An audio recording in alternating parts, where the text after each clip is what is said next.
కృష్ణా జిల్లా గన్నవరంలోని జనసేన పార్టీ ఆఫీసులో మహిళా నేతలు ఆందోళన వ్యక్తం చేశారు. పోలీసుల తీరును వ్యతిరేకిస్తూ నల్ల రిబ్బన్లు కట్టుకుని నిరసన తెలిపారు.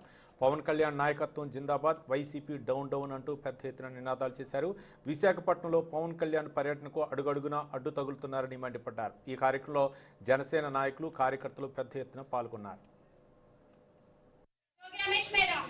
జోగి రమేష్ మీద కేసులు పెట్టిన ప్రభుత్వం ఈ రోజు జనసేన పార్టీ మీద అక్కడ పార్టీ దగ్గర జనసేన ఆఫీస్ లో ఎంతమంది ఉన్నా మన మీద అక్కడ విమానాశ్రయం దగ్గర ఉన్న వాళ్ళ మీద మీరు కేసులు పెట్టారు. ఆ సంఘటన దగ్గర లేని వ్యక్తులు బొలిశెట్టి శ్రీనివాస్ గారు లాంటి వాళ్ళ మీద కూడా కేసులు పెట్టారు. అది ఎంతవరకు కరెక్ట్? మీరు చేసే గూండాగిరికి, మేము చేసే శాంతియుత భద్రతల కోసం ఆలోచించి పవన్ కళ్యాణ్ గారు అన్ని విధాలు ఆలోచించి జన సైనికులు నెమ్మదిగా ఉండమని సూచిస్తూనే ఉంటారు. మేము అదే విధంగా మాటలకు కట్టుబడి ఉన్నాం. కానీ మీరు చేసే చేష్టలకి మరి మీ మీద ఇప్పుడు జన సైనికుల మీద అటెంప్ట్ మర్డర్ కేసు పెట్టారు.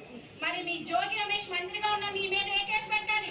ఈ ఉరి శిక్ష అయ్యాలో మరి నువ్వు చేసిన వాటికి రండి అని చెప్పి తొడలు కొట్టిన జోగి రమేష్ అడుగుతా ఉన్నా, ఏమైపోయి నువ్వు వైజాగ్ లో? నువ్వు జోగి రమేష్ ఏం మాట్లాడావు? రోజా ఏం మాట్లాడింది? ఇది గజ్జనంటే ఉత్తరాంధ్ర ప్రజలకు ఏం చేస్తారో చెప్పాలా. అది మానేసి మరి ఇవాళ పవన్ కళ్యాణ్ గారు వ్యక్తిగత విషయాల్ని మాట్లాడటం, దత్తపుత్రులను మాట్లాడటం, ఈ చెత్తపుత్రులు మాట్లాడిన విషయం మనం చూసాం. మీరు మరి రోజా గారు మాట్లాడినప్పుడు మీరు ఉత్తరాంధ్ర ప్రజలకు ఏం చేస్తూ ఉన్నారు? గత 8 సంవత్సరాల నుంచి లేని ప్రేమ ఈరోజు మీకు సడన్గా ఎందుకు వచ్చింది? మీ విజయసాయి రెడ్డి గారు అక్కడ పొలాలు కొనుక్కొని రియల్